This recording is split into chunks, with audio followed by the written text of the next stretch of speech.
Good morning. Welcome to Devotions today. My reading is from Acts 10:34 to 37, NKJV. And the title of this is Surround Yourself with Truth Tellers. Then Peter opened his mouth and said, "In truth, I perceive that God shows no partiality." God shows no partiality. But in every nation, whoever fears him and works righteousness is accepted by him.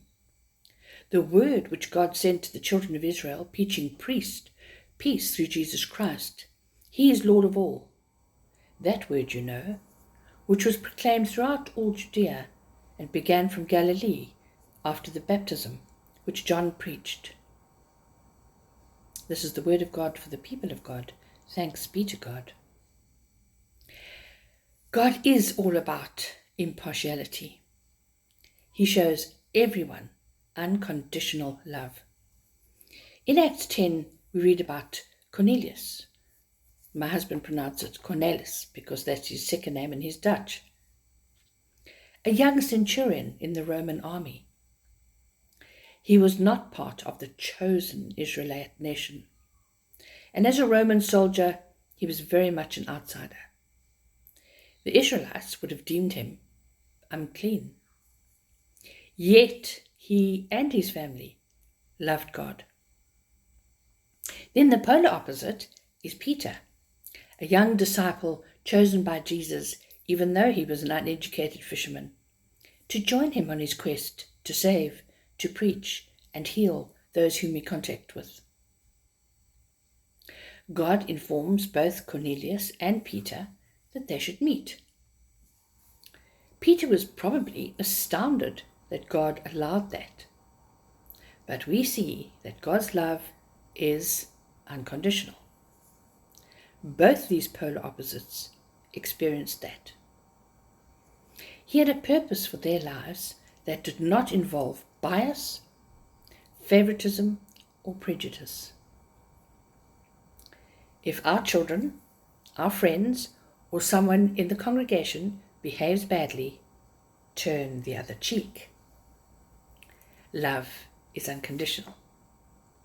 If your friend or your child or someone you work with on a committee forgets to say thank you, turn the other cheek.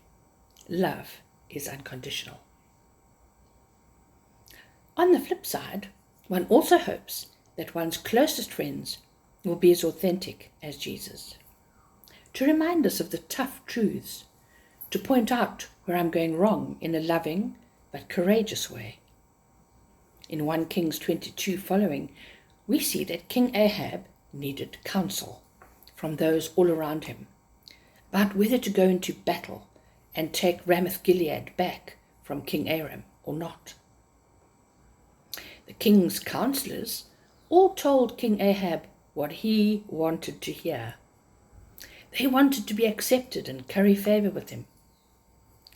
King Ahab, on the advice of Jehoshaphat, the king of Judah, agreed to seek one more counsel, that being from the prophet Micaiah, who had earned a reputation of speaking the truth.